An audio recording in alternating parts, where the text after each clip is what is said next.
Hello, everyone, and welcome to Slash Film Daily for December 14th, 2017. On today's show, we're going to be jumping into a bunch of news, including the big news that Disney has acquired 20th Century Fox, and we'll discuss everything you need to know about that acquisition. We're going to be talking about a 48 Hours remake coming from Good Time directors, a Kill or Be Killed movie coming from the director of John Wick, Annihilation creative clashes, and we'll talk to the creature designer, Neal Scanlan, on how the Porgs were created. The most important story today, obviously. This is Peter Sciretta, and joining me on today's podcast is Slash Film editor, Jacob Hall. Hello, hello. And Slash Film senior writer, Ben Pearson. Hey, what's going on? I think it's been a while that it's been just us three on this podcast. Yeah. So why don't you guys join me by the water cooler before we get into the news? Let's talk about what has been going on recently. Let's start with Ben, because Ben, you went and visited the Wizarding World of Harry Potter. I did, yeah. For today, actually, is my wife and I's fourth wedding anniversary, and congratulations. Thanks. Yeah, it's cool. So we decided that we wanted to go to the Wizarding World of Harry Potter. We've never been before, even though we only live like 10 minutes away from Universal Studios in Hollywood. We've been to Universal, but we had just never been to that part of the park. I guess I don't think it was open the last time that we went there. I think it opened like maybe 2 years ago at this point. Yeah, so we probably went like 3 years ago or something. But it's so cool. I'm sure you guys have been. Since both of you are like the big theme park nerds on Slash Film, so I'm sure you know all about it. I don't need to like go bore anyone with the details, but I would just say if you have not been, it's definitely worth going and checking out, especially during Christmas time, because they have like all these different decorations and the lights and the snow and the whole deal. I mean, it's really like they sort of went all out, and there's a light show that's on the side of Hogwarts that's Christmas themed that was very cool. I'm still not sure exactly how they managed to do that, because it almost looks 3D, and there's like projections and all sorts of stuff that's like it just goes straight on the side of the castle, and the tech behind that is really fascinating. I don't know how any of it works, but it looks really cool. Yeah, at times it looks like you can see through the castle. Like it is, I've seen projection mapping shows before, but this has been the best done thing I've seen thus far.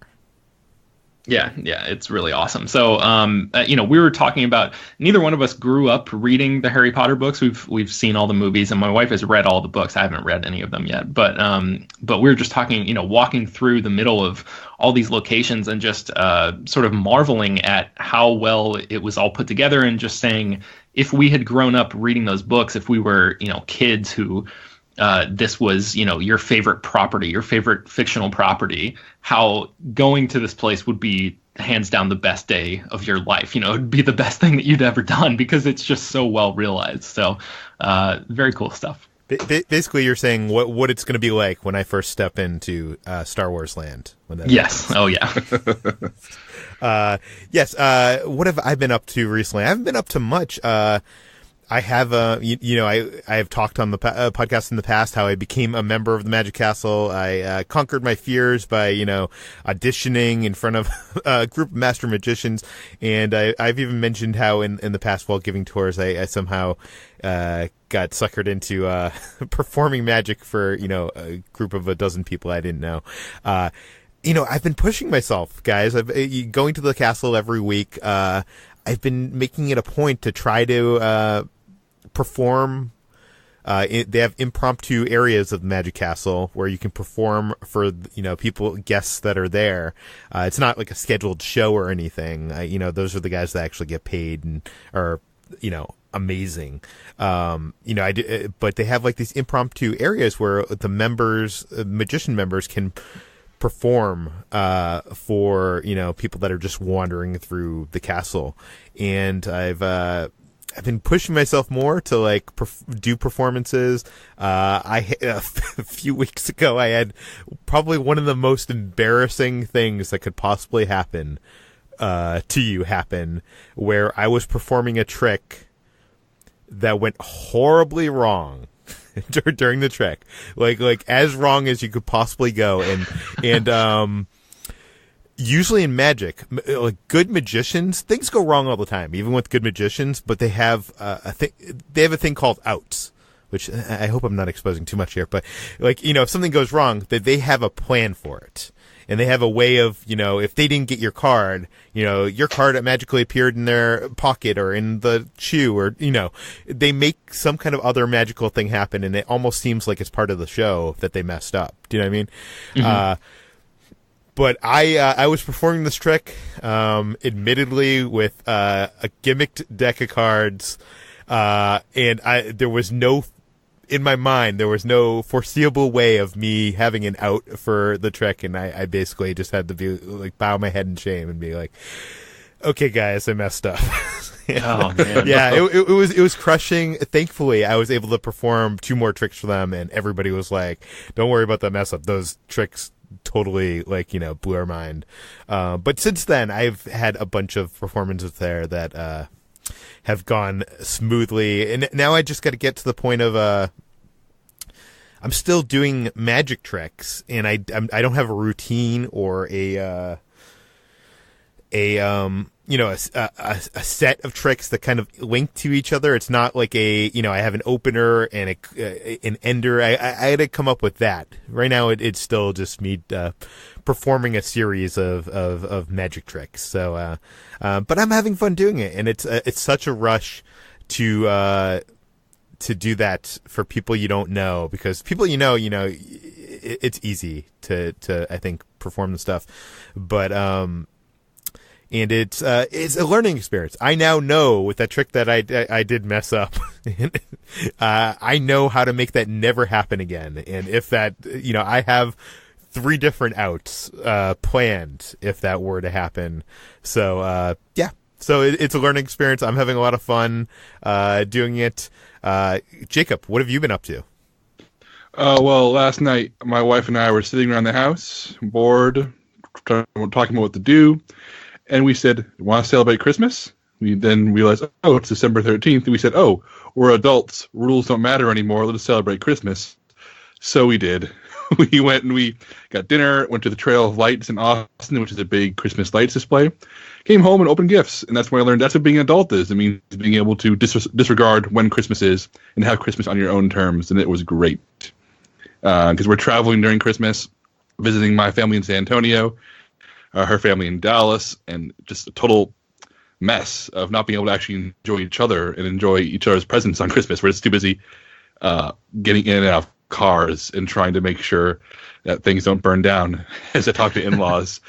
So it was really satisfying and fun to just enjoy the season on our own terms. But in addition to that, most of my hours recently have been spent playing the new video game Wolfenstein II, the New Colossus. And it's a first-person shooter video game, a sequel to Wolfenstein: The New Order. And I'm not always a big first-person shooter fan. This is a game... Wait, so this is a sequel to that game that I played probably 30 years ago? Okay, it gets confusing because the last game, The New Order, was a reboot of the Wolfenstein games. That, for those of you who don't know, Wolfenstein series began as a World War II adjacent series about you battling evil Nazis with robots and technology and all kinds of sort of sci-fi infused World War II stuff. And in the new games, the action's been moved to the 60s and takes place after the world has lost World War II against the Nazis and Germany rules the entire known world. And Wolfenstein 2 is your character from the previous game continuing the fight of being part of this resistance cell trying to liberate, this time America. It was Germany in the first game. And essentially killing lots and lots of Nazis. And I'm not always a big first-person shooter fan. This is games, for those of you who don't know, where you are seeing the game from the perspective of the player you're inhabiting. So your gun is in the right-hand corner of the screen, and you're shooting lots and lots of bad guys. And Wolfenstein 2 doesn't play as well as I wish it did. I think Bungie, for example, who make Destiny and made the first Halo games, have this kind of gameplay down to a science. But I never actually enjoyed the stories and worlds of those games, even though they played so tight. Whereas Wolfenstein 2, I am playing on easy mode and just going through the action as fast as I can because I'm enjoying the story and the world so much. This alternate history of the 60s is terrifying. There's this entire sequence, I don't want to spoil too much, where you visit a small American town which is having a celebration parade in honor of the day when the Nazis took over the United States. And you see Ku Klux Klan members being taught German by a Nazi soldier, and it's out in the open, and it's wearing its politics on its sleeve. And in 2017, a game that's like acknowledging, hey, there are Nazis here, go shoot them a lot. It feels really cathartic, and in addition to being this really well realized and terrifying world. And I'm really moved by the basic gist of your character and the core story, which is all these people who have different political backgrounds, different nationalities, come from different races. They all believe in different things politically. Like some are hardcore socialists and some are more center in their politics. But all of them have come together because they believe that Nazis need to be stopped. And it's it's a video game with a really, really pointed and profound and well-articulated political point of view, which you don't see in a lot of games, let alone shooters. In a year where the new Call of Duty game went back to World War II, but then drained all the politics out of it and just said, hey, here's a fight, as opposed to saying, hey, here's a war over ideals we should be thinking about. It's really satisfying, and I really recommend it if you like story-driven games. Nice. Very cool. Okay, let's jump into the news because there has been a bit of big news going on today. Aside from Star Wars: The Last Jedi hitting theaters, Disney has announced their acquisition of 20th Century Fox. In a landmark deal. They now own everything I love. It's pretty big news because they own everything. Like they're gonna, actually, we're gonna get into it, Jacob, because Jacob, HT did a great write-up for the site, rounding up everything we needed to know about this deal, and I think we should probably just go through that. So, Jacob, what does Disney get in this deal? Oh man! First of all, I'm going to give you the Cliff Notes version of this. White Tran Bowie, our writer who cannot be here because she's too busy seeing Star Wars, wrote this comprehensive article that's in the show notes. So if you want more after this, I really recommend reading it.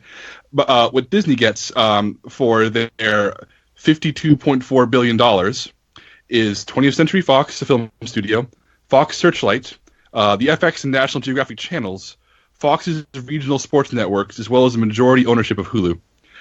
So that means everything from Alien to Predator to X-Men to Ice Age is now in the Disney stable.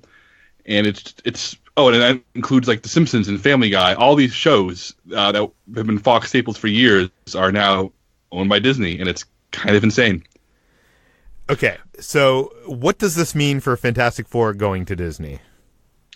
Well, last week there were these stories going around the internet about the rights to Fantastic Four possibly not being with Fox, because there's a very confusing and complex history with who owns those movies. But in Disney's press release, they confirmed that the X-Men, Fantastic Four, and Deadpool will be with the Marvel family under one roof, to quote their press release. So that, even though there was a lot of head scratching over that a few days ago, it's a done deal. Fantastic Four are now part of the Disney umbrella. Which, means the X-Men are probably going to meet the Avengers very soon. I was joking for the podcast with Peter that I put money on us seeing an MCU X-Men movie by 2020. I feel like, maybe Peter correct me if I'm wrong, but there's been all this talk about movies not being announced after Avengers 4, after the Infinity War follow-up. And part of me's been wondering if that's because they've been wanting to see if they can get the X-Men before they announce their next lineup of movies. What I'm wondering is, we have Deadpool, we have New Mutants, we have Dark Phoenix. If Disney's going to try to say, hey, let's try to backdoor these into the MCU, or if it's going to say, forget those and just start fresh with a new Wolverine and a new Professor X. If you're a superhero fan, it's a lot to think about, a lot of interesting things going on here. Yeah. Well, we do know that Hugh Jackman has said that even if this deal went through, which it seems like it's going to, that he's not going to return as Wolverine.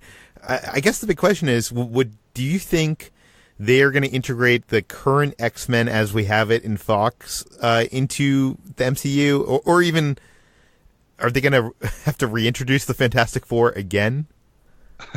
I think they definitely reintroduce Fantastic Four. They start fresh because that last movie was such a disaster. And I have a lot of mixed feelings on this deal, most of them negative, as we'll get to later in this conversation. But the idea of the people who have had so much luck with the rest of the Marvel movies getting to the Fantastic Four, which is a very tricky group of characters who are really rewarding when done well. I think we're going to see them done right and done well and done completely from scratch.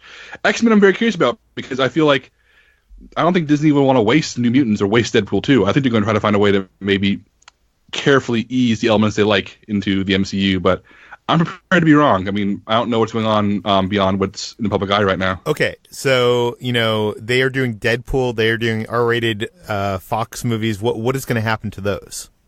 Disney CEO Bob Iger addressed this directly on a call with investors today.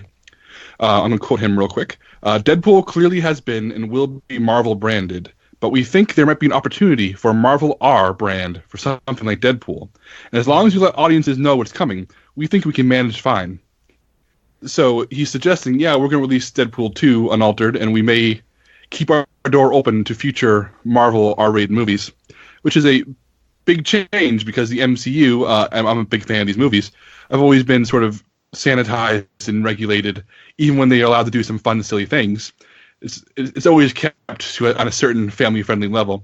So I'm curious to see if this is just Bob Iger covering for Deadpool because he knows he's going to make a lot of money, or if there actually are plans to say, hey, this character deserves an R rating because Logan, in addition to Deadpool, did great box office, got killer reviews. So I remain curious. I'm not convinced we see more R-rated superhero movies made by Disney after Deadpool 2, but it's being addressed. I'm just not sure I believe it. What does Fox get to keep in this deal? Fox is going to retain the Fox Broadcasting Network and stations, the Fox News Channel, Fox Business Network, FS1, FS2, the Big Ten Network, but they're all going to be consolidated as a newly listed independent company, and it's probably going to be called New Fox, which is what all the early reports indicate. So, which is kind of weird too, because you think that they would want, if Disney's going to keep 20th Century Fox, you'd think that they would want to rebrand all those things as something that doesn't have Fox in the name. My guess is that Rupert Murdoch doesn't want to give up the Fox News name because that name carries a lot of weight, unfortunately, and I feel like changing that name would be a branding crisis for him and his many billions of dollars. But as you can see, Fox is essentially doubling down on sports and news. If it's not sports and news, Disney has it at this point. That's a good way to keep it in mind. And even then, Disney has some sports things. It's huge. It's gigantic. Yeah. In our podcast last week, we kind of were worried what's going to happen to the historic Fox lot in LA. What is going to happen? I know that a lot of people were worried about this even today because the value of that land is estimated to be in the tens of billions of dollars because of its location. But Disney will be leasing the Fox studio lot for 7 years as part of the acquisition. So for at least 7 years, the lot will be in use. It won't be torn down and turned into condos, which was a big fear. I'm really hoping that Disney finds a way to maybe hold on to it longer because as someone who lives in Austin, a city that's being transformed into condos, like every cool restaurant, every historic place, you turn around, it's gone, it's a condo. And I see that happening around me all day, every day, and it just bums me the F out. It really, really bothers me.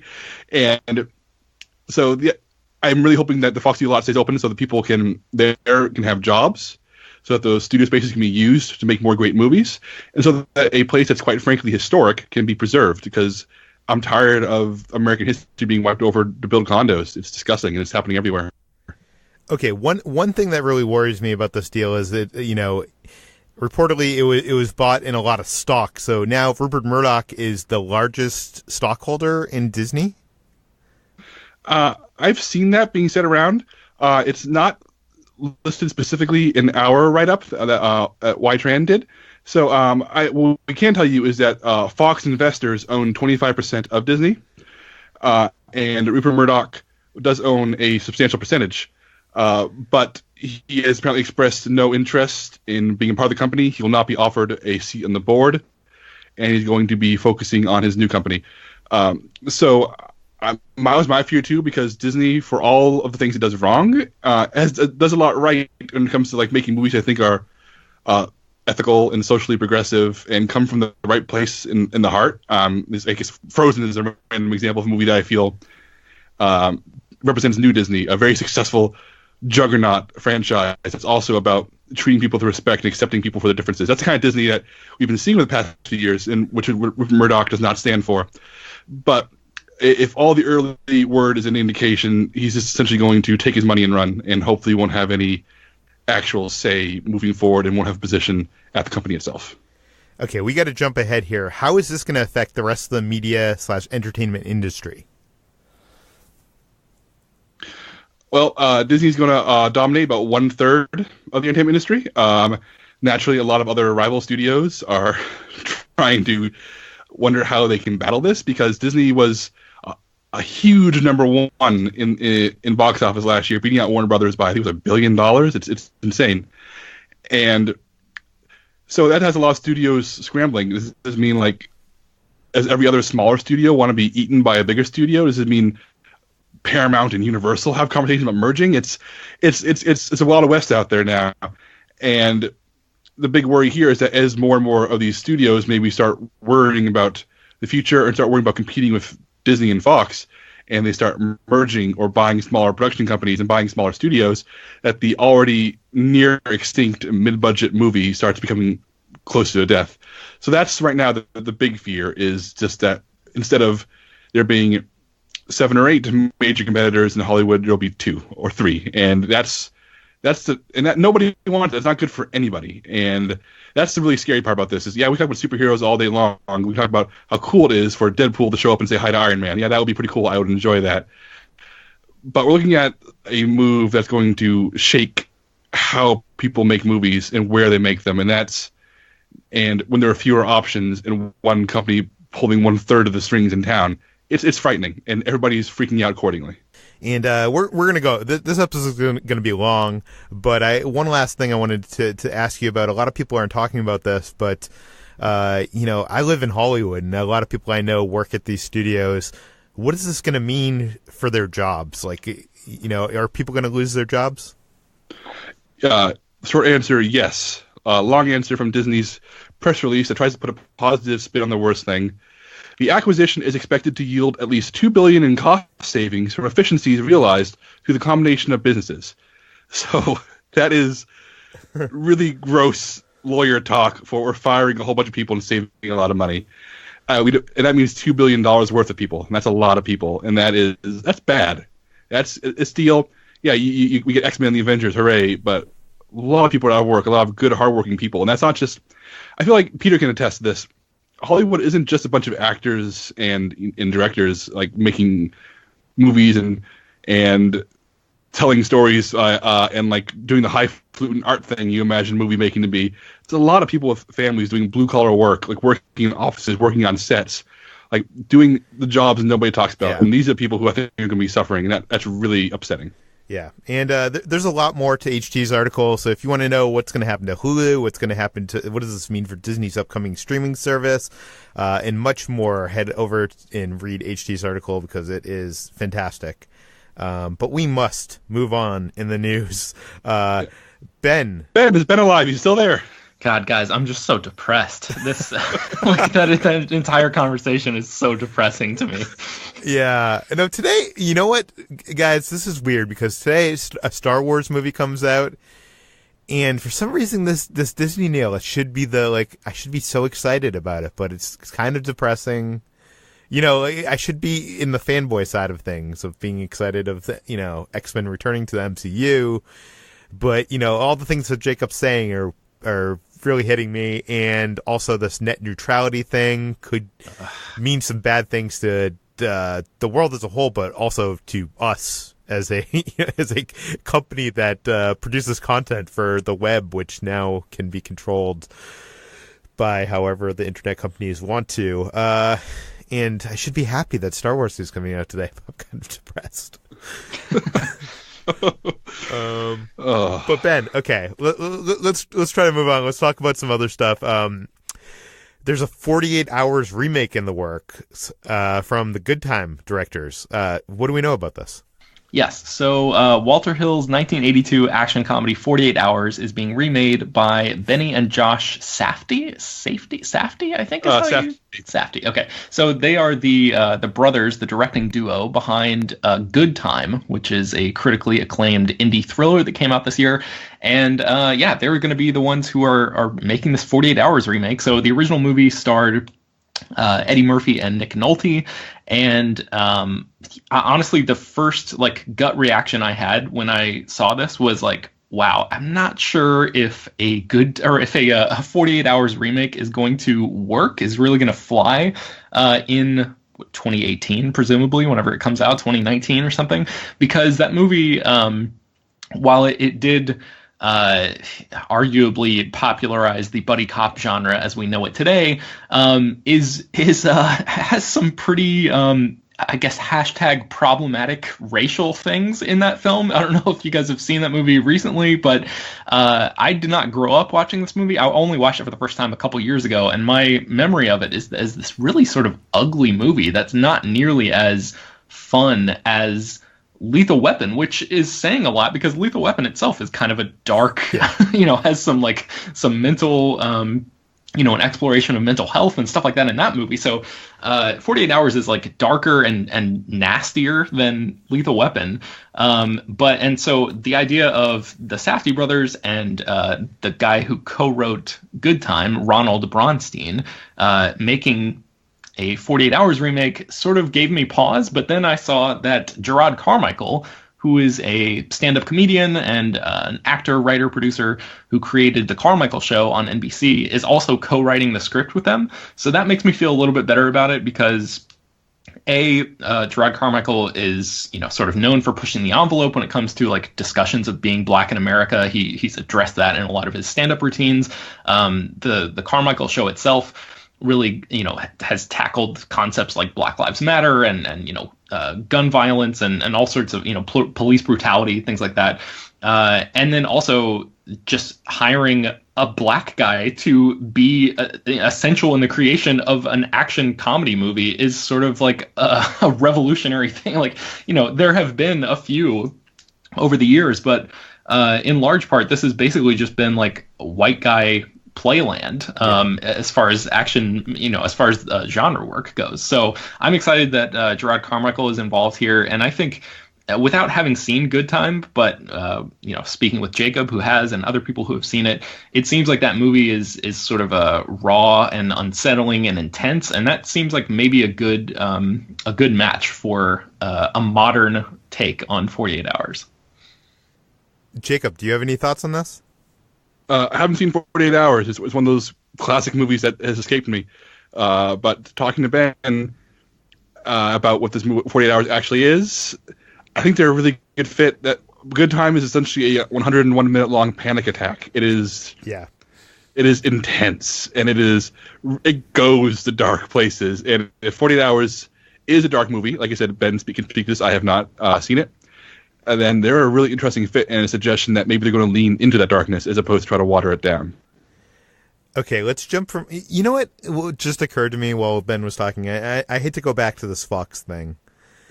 But Disney, a lot of these stories are saying Disney purchased Fox to get their library of content, for their upcoming streaming service.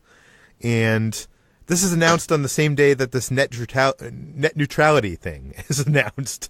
Like, it almost seems kind of ironic that, they've acquired all this video content to stream, and now Disney's probably going to have to pay for that because of the laws that are going on at the same time. Well, I mean, I think Iger, famously served on Trump's board at one point, some sort of board of advisors. I know he's since stepped down from that. But technology advisors, yeah.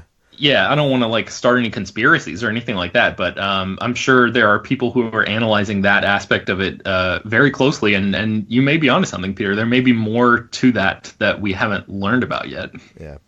But let's move on to another movie coming out from John Wick director. It is based on the comic book series Kill or Be Killed, which I'm a big fan of. Jacob, you're also a fan of.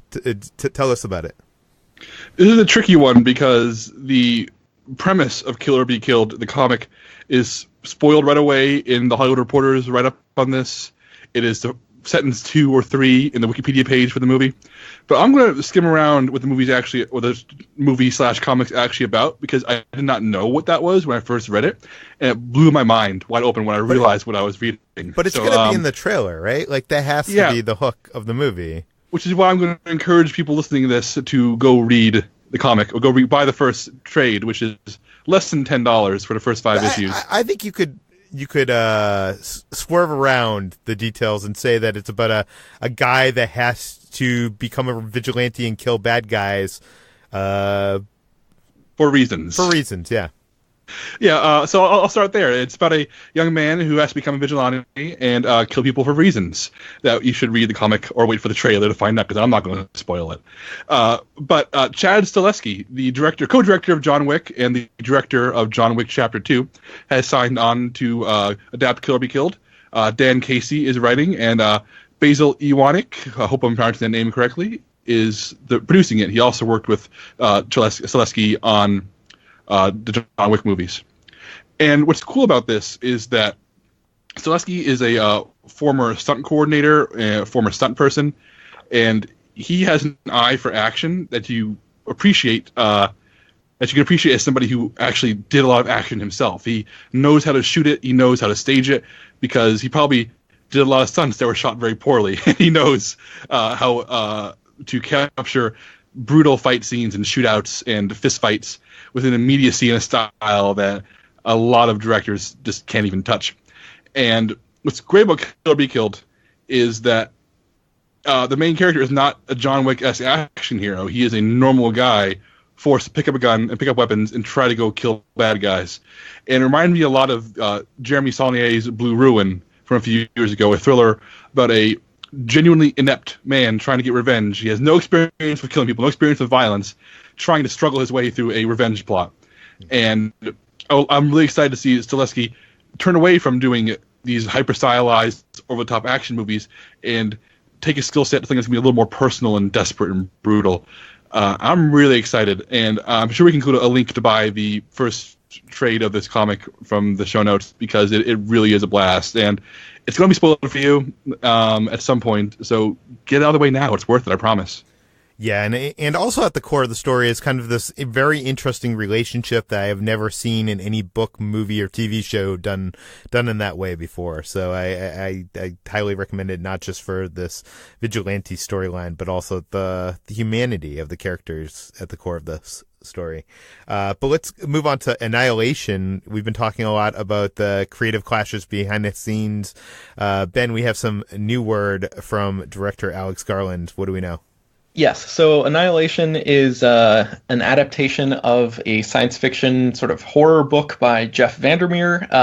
It stars Natalie Portman, Tessa Thompson, Oscar Isaac's got a really great cast. The basic premise of the story is that an expedition of scientists enter a mysterious area known as Area X, where basically the normal laws of nature don't apply. And I think it was Chris on a recent episode of the show was talking about some creative clashes behind the scenes where producer David Ellison saw, I guess, negative reactions to an early test screening of the movie, and he was worried that the film might be, quote, too intellectual for average audiences. So he was trying to essentially get Alex Garland, the director, who also directed Ex Machina recently, to change the ending of the movie and to reshape Natalie Portman's character to make her more sympathetic. But Scott Rudin, who is a huge big-time producer who's also working on this movie, ended up backing Alex Garland's original vision, and ultimately they sort of won out and the movie was able to stay as it is. So in a new interview with IndieWire, Alex Garland has addressed these clashes that have gone on, and he said, I completely ignore that aspect of it when he was talking about the feud behind the scenes. The way I approach these things is with transparency. I never bullshit fucking anybody about what my intention is. I say, here's the script. The script is not a pretend script, it's the actual script. Here are some visuals too. The way I see it from that point is that if they agree to make the film, then it becomes like a contract. Importantly, that contract is not open to being broken later. That there's a creative agreement. If people do have a problem, and that's fine if they do, but the time to express that is early, not late. So that was his quote. it's pretty hard to disagree with him, I think, on that point, because especially if he presents the finished script and says this is what I want to make, and somebody says okay, go ahead, and then when he does that exact thing, if they get skittish about it later, that I mean, I definitely understand where he's coming from there. I sort of also a little bit understand where David Ellison is probably coming from. If the movie is maybe not quite as financially viable as he originally anticipated it, seeing a final cut of something is a little bit different than seeing it on the page. But in 9 times out of actually 10 times out of 10, I'm going to fall on the side of let me see what the director wants to show us, and then we can judge it later. If the movie does not perform as well, that's fine. It's not the end of the world, and there are plenty of movies. That's the problem. I got to play devil's advocate here. When you're a studio and you're spending, I mean, how much money is this movie? Probably. It can't be that much. I mean, it's a Paramount film. I don't know the budget off the top of my head, but it's not like a $300 million. It's not like a huge level thing. It does have a significant amount of visual effects in it, so it's not a nothing movie. It's not a Blumhouse micro budget film. But go ahead, Peter. What was your point? I mean, it's just and I can't find a budget online. I just started looking, but let's say it's $100 million movie. That's a lot of money. If it only makes $20-30 million at the box office, and the studio makes half of that. I'm suggesting the worst possible scenario here, but right. It's tough because I love film as an art, but I think we all have to understand that this is the only reason they make this art is because it's a product that makes money. And at some point, when you make a product and you're using that product in test screenings before, and it's not performing the way that you had hoped it would, usually you go back to the design and how can we make this so it's a better thing for audiences or for the people using the product. But then I guess it becomes too many cooks and it becomes watered down and becomes as art not as great from an artistic sense. So it's a struggle. Yeah, it's a battle as old as Hollywood itself. Yes. And lastly, I'm going to leave you guys with half my interview with Star Wars creature designer Neal Scanlan. You guys have been enjoying the clips I've been playing from my interviews, so hopefully maybe we'll start doing that in the future. When we do interviews, we'll run some clips on this podcast more often.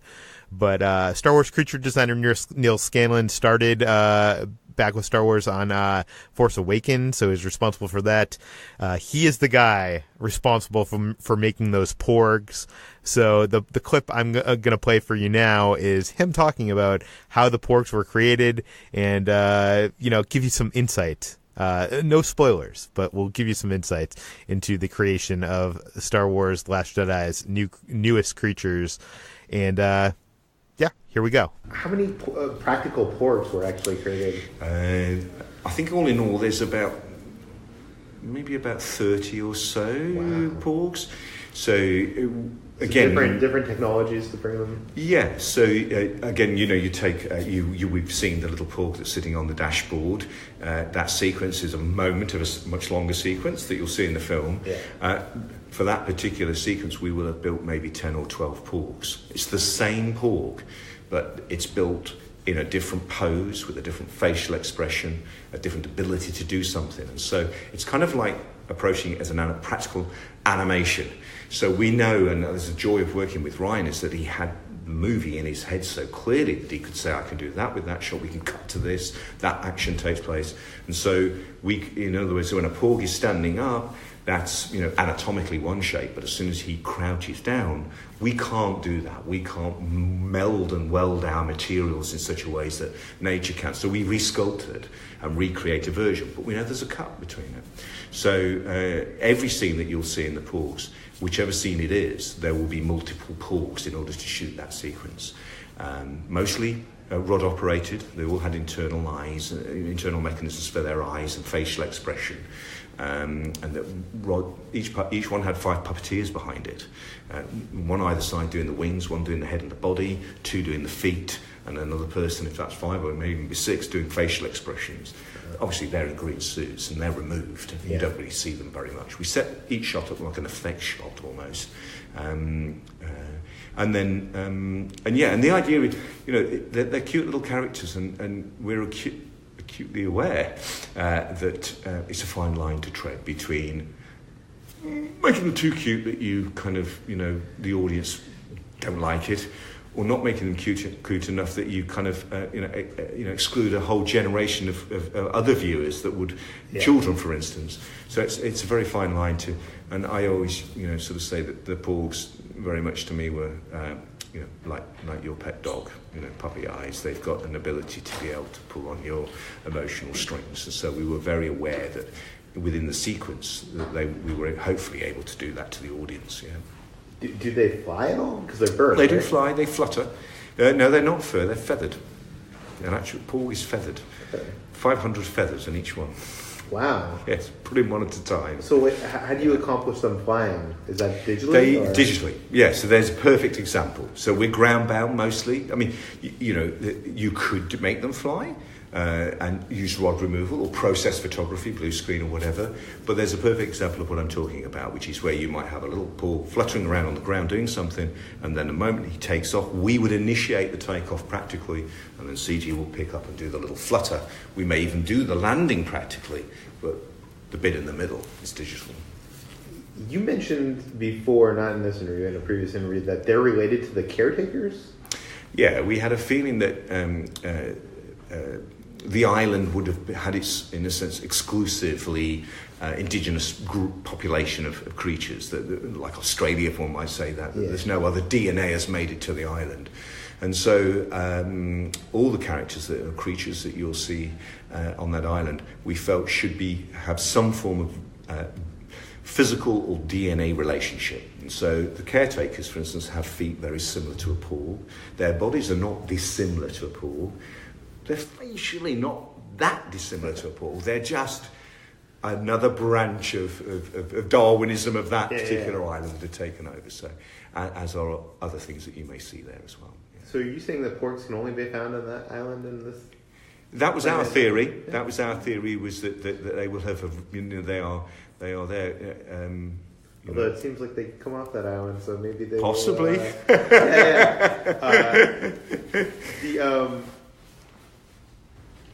I'm sorry, I lost my place. When Ryan came to you and said that he wanted to do something based on these birds on the island, how long until you got to that? Like, do you know what I mean? Like, what was the evolution? Yeah. So if you close your eyes, say the word Porg, and I think it's a very descriptive name, isn't it? A Porg, it's a Porg. It's like a ball or whatever. So, and Ryan was very clear that he puffins are natural to the island of Skellig, which is the location that we shot on. So those birds inhabit that island for several months of each year. So I think that's where the idea came to Ryan and the sort of engagement with that particular bird. So to him, a puffin with a seal and a pug dog was his verbal description to us. The great thing about Star Wars, we feel, about many of the strongest characters in Star Wars, take BB-8 or R2-D2, is that they're very simple silhouettes. A child can draw BB-8 and the world will know what that child has drawn. Yeah. And so we always approach characters like this with the same ethos. What we're trying to do is to create a very simple silhouette. And one of our concept designers, Jake Lunt, drew this sort of elongated potato with two little legs sticking out the bottom and two big eyes, with a little tail on the back. And Ryan came in, and that must have been drawing 100 or whatever it might be that we had done of trying to. We always go sort of, what about this? What about that? And we're trying to get to know what's in Ryan's mind. And he saw that one drawing and just in his really wonderfully endearing way giggled with approval. And it was like that, we're on the right track. And so really, once we had that silhouette, then it was a case of, in a sense, filling in the middle and looking at things like a puffin or an owl or a dog, and trying to pull together those sort of things that, say, pull on your heartstrings or emote you or make you want to own one or have one or stroke one. All those things, and you try and get the best of real nature. That's where you can't invent that. Nature's already there. It's just being sensitive to it and trying to put it together in such a ways that people would honestly, as I say, feel. If you woke up one morning and saw one nesting on a branch outside of your garden window, you wouldn't feel that was that strange somehow. It's like, oh, it's a porg. Well, just judging from the trailer, it looks like you've been successful. You're a sweetheart. Thank you so much. And there you go. So go see Star Wars The Last Jedi. It is in theaters now. You can find more of all the stories we mentioned today on slashfilm.com.